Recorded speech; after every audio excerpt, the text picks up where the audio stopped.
They call it Little Guantanamo or Afghanistan's Abu Ghraib. Heading back to the notorious Bagram prison, these are some of the former prisoners. It's not easy to find the way in the sprawling 30 square kilometer town. Even the Taliban had to stop for directions. But once you enter, the scale of the prison complex, which once held tens of thousands of people, becomes evident. Building after building, door after door, the men which were once held here remember their humiliation and torture at the hands of US soldiers and fellow Afghans. Imitating what the guards did, they wouldn't let me sleep, says Fareed, who spent 7 years in different cages.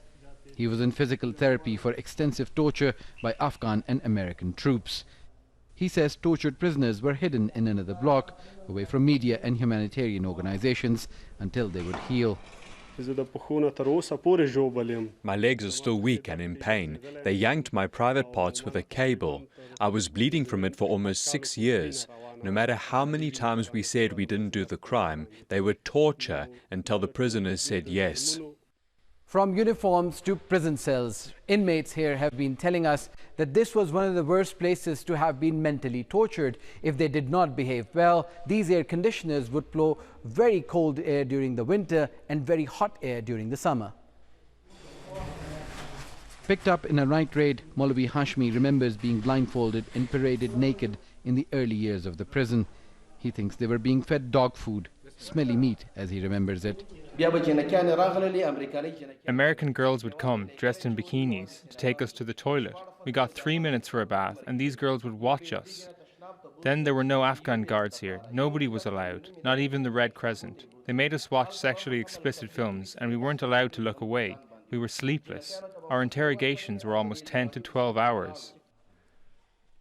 Rights groups such as Human Rights Watch, Amnesty International and the American Civil Liberties Union have corroborated similar testimonies of torture and abuse.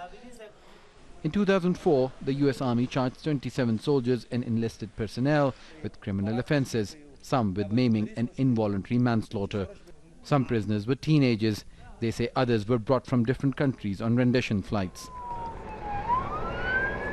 The complex was also home to the largest military base, a lifeline for US-led coalition troops in Afghanistan. Ahead of secretly leaving the base at night, US forces say they destroyed nearly 15,000 pieces of equipment and sent over 700 loaded C-17 aircraft out of Afghanistan. Scrap is what's left of Black Hawk helicopters, generators, vehicles and other equipment. But the real stain on the legacy is the abuse. Tens of thousands illegally detained without trial. That's how they'd wake us up, says Qari Shahabuddin. They knew we'd be upset if they disrespected the Quran, so they'd throw it in the toilet. I spent almost a year here. It was a scary place. Bagram was a place of utter cruelty and barbarism. Taliban fighters say they feel happy to be here once again as victors, not captives. Some feel the world knew them as barbaric monsters, which is how they see their captors. Osama bin Javed, Al Jazeera, Bagram Prison.